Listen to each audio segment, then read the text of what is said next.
Hey everybody, it's Mike with Seeds and Arrows Frontier. I just want to touch on something out here at the chicken yard. So we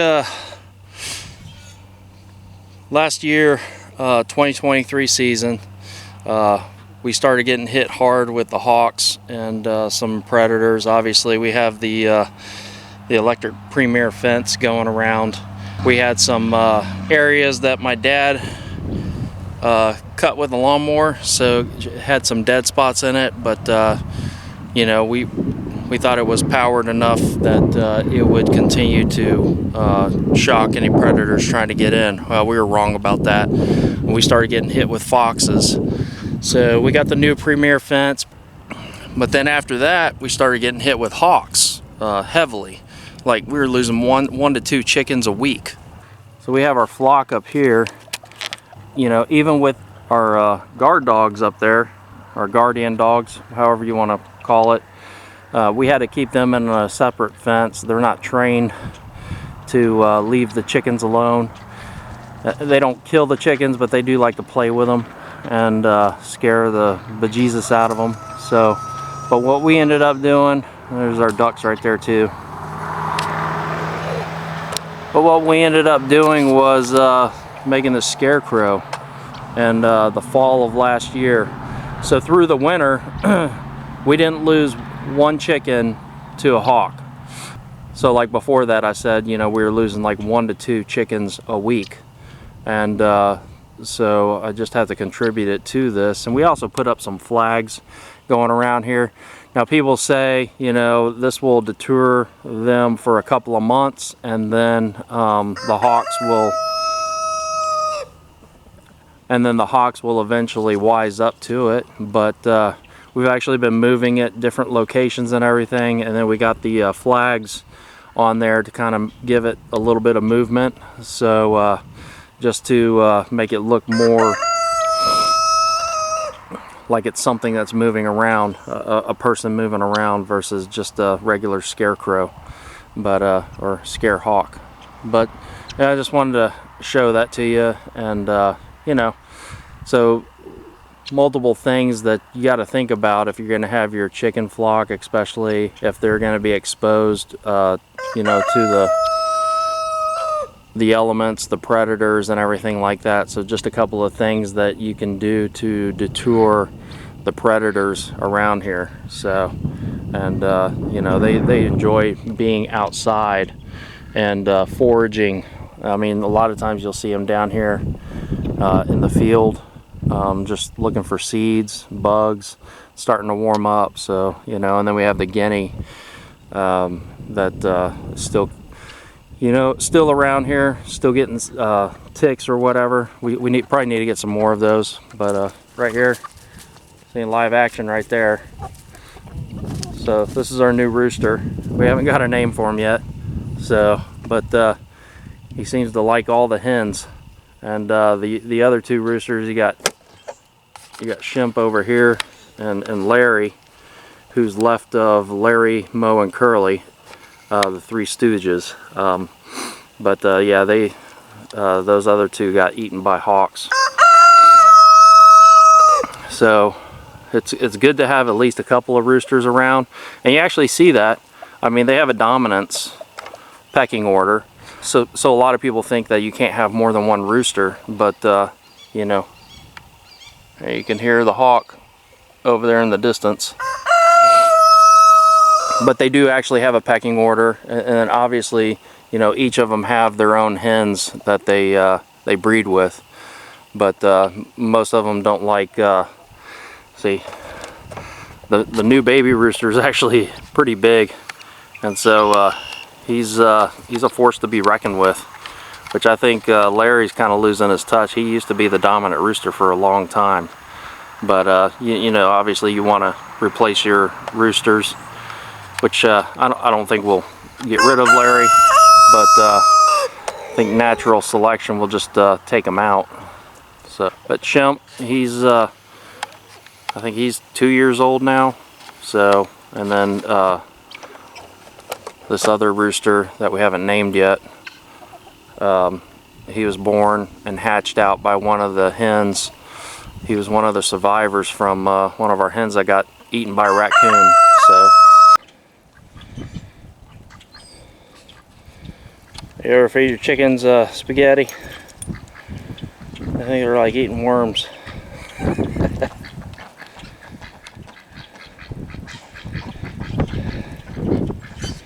We got our Great Pyrenees guard dogs.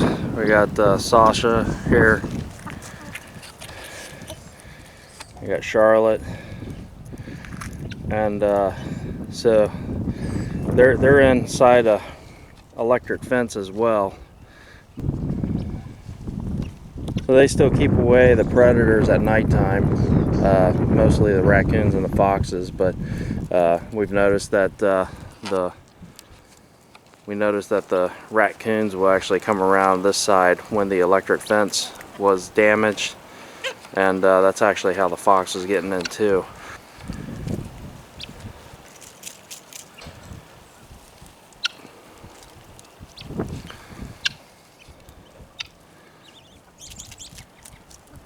Now here comes Larry over here.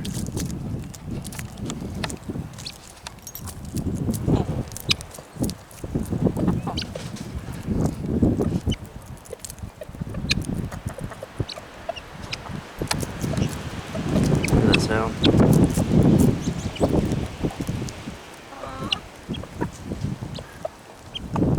So what the rooster does, he'll actually make this clucking sound for the hens to let them know that, hey, I found food over here.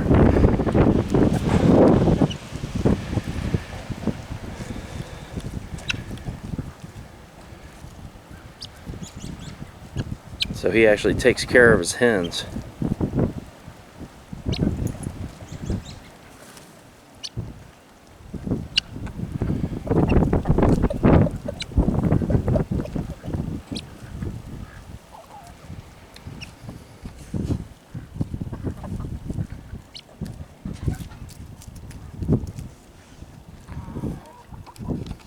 You see him, some hens were squabbling, and he starts going towards the hens squabbling to inspect, investigate, see what's going on.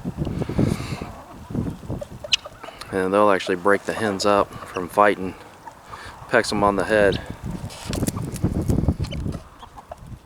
Hear that? You hear that noise? That's basically the roosters finding food for his heron, his girls.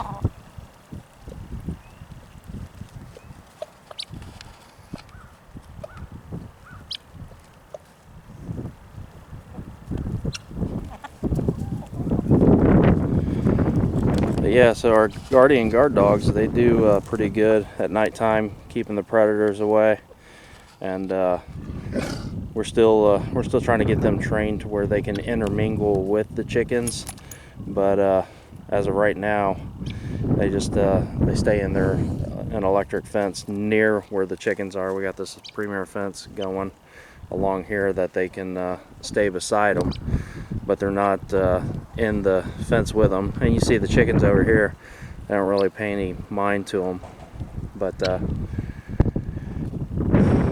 so that's so all these things together will just help you to have a happy, healthy flock, and they can hopefully start producing lots of eggs for you.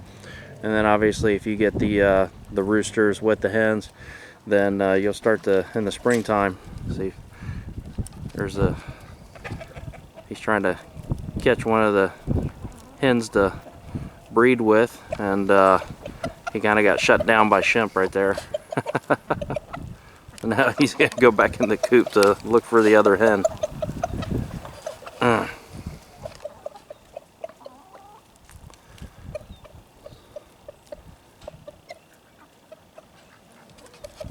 It's just amazing to see like how nature, you know, people say there's no good reason to have roosters, but they actually do a lot to protect the hens and care for them and feed them and everything else.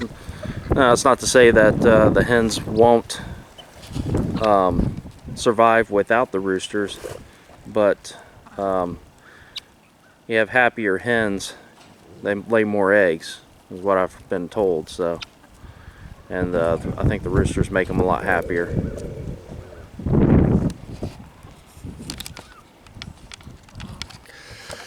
So if you're thinking about getting chickens, just think about, you know, all the things that kind of come with that, predator wise. You know, you're not just thinking about food and everything else, unless you're going to keep them in a cage to where, you know, they're constantly cooped up, no pun intended. But you know, if you're going to have them free range, then, you know, you do want to think about maybe getting some guard dogs. The electric fence is good, the Premier fence, because you can actually move that from location to location if you want to do so. We usually keep them in there through the morning time, and then when we come let them out, then we open up the fence. So, but the guardian dogs, they actually do pretty good about keeping off the raccoons and everything else. So, anyways, thanks for watching. Stay safe, make each day count, and God bless. So I was in the process of editing this video, and I was thinking I had 4 things to help with helping defend your flock against predators.